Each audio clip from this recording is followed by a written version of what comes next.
10th standard CBSE syllabus mathsல உள்ள old question papers நம்ம பார்த்துட்டு இருக்கோம். First question trigonometry ல இருந்து ஒரு question. If tan theta equal to 5 by 2, then 4 sin theta plus cos theta divided by 4 sin theta minus cos theta ஓட value கேட்டிருக்காங்க. நமக்கு வந்து given data என்னது? Tan theta equal to 5 by 2. இந்த tan thetaக்கு நமக்கு ஒரு ஃபார்முலா தெரியும். sin theta divided by cos theta தான் tan theta. அதோட வேல்யூ என்னது 5 by 2 னு கொடுத்திருக்காங்க.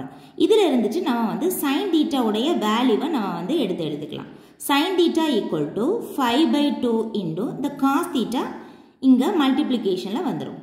Therefore sin theta equal to 5 by 2 into cos theta. இதுதான் நம்ம வந்து given dataல இருந்து எடுத்த ஒரு வேல்யூ.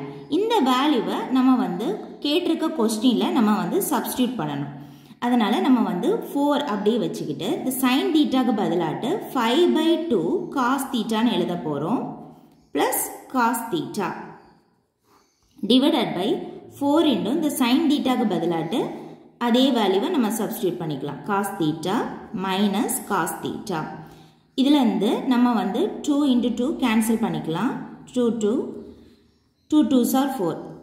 Therefore இதோட வேல்யூ என்னதுன்னா 10 cos theta plus cos theta divided by 10 cos theta minus cos theta. இதுதான் இதோட வேல்யூ. இதில் இருந்துட்டு நம்ம எடுத்து எழுதணும்னா 11 10 cos theta plus இதில் வந்து 1 cos theta இருக்கதாட்டு அர்த்தம். But 11 cos theta divided by 9 cos theta. 11 cos theta divided by 9 cos theta. இந்த cos theta என்ன ஆயிரும்? கேன்சல் ஆயிரும். So answer வந்து 11 by 9. So question க்கு இப்ப வரலாம்.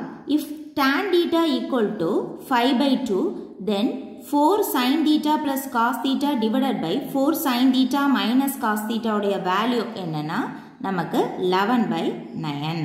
அவ்வளவுதான்.